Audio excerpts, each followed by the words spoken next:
We're going to learn about the range of a linear transformation. This is similar to the column space of a matrix.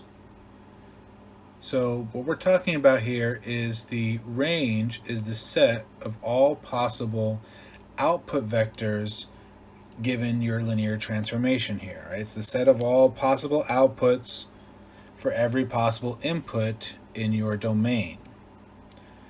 The range is also called the image. Now, just to give a concrete example, you can use range even when you don't have a linear transformation. So this example right here is definitely not a linear transformation, but we can still talk about range quickly on it. So if we have the parabola y equal to x squared, you should have seen like in an algebra class what the range was. It's 0 to infinity. It's all the y values that are reached on that graph. It's the same thing here of range of linear transformation. It's just a more generalized version of it. You can't always draw a graph and picture what the outputs are going to be.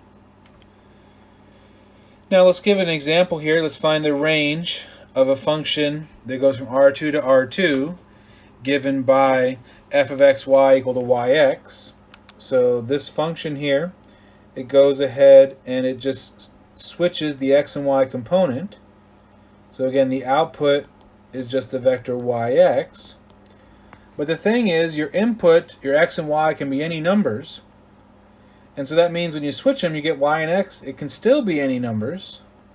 And so that means that the range of this function is going to be every possible output vector, period.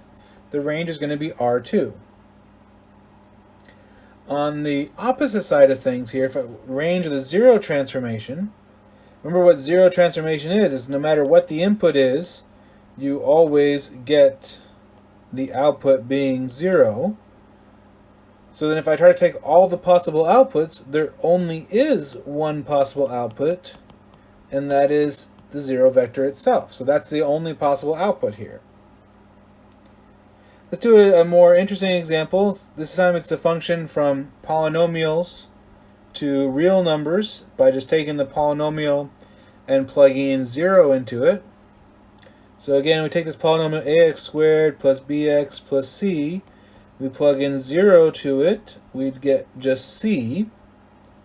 And we want to ask ourselves, what are all the possible outputs of this function?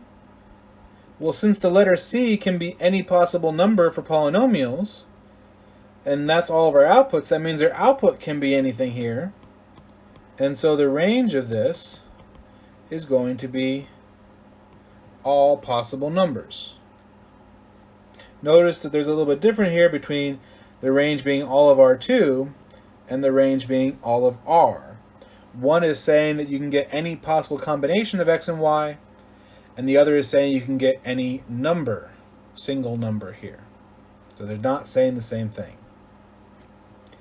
Now, just like the null space or the kernel of a linear transformation, we also now know that the range is also a subspace.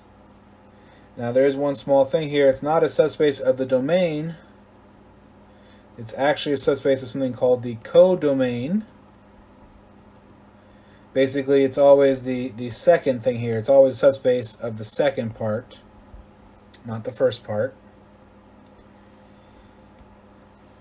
Now, if I want to find the basis for a range of some random linear transformation, here's how we're going to go about doing it.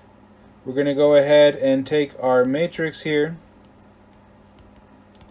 We're going to get it into row echelon form, which in this case it already is row echelon form. We're going to find our pivots here.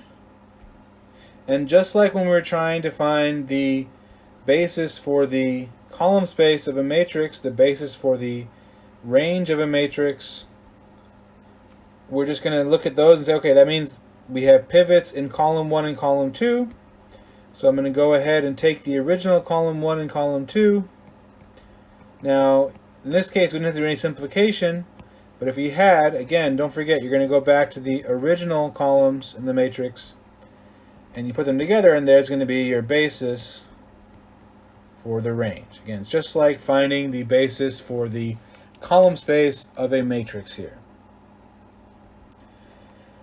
Now that we have a range, we can also talk about the rank of a transformation, which is basically the same idea as the rank of a matrix. It is the dimension of the range, which is again the number of pivots when you do your matrix simplification.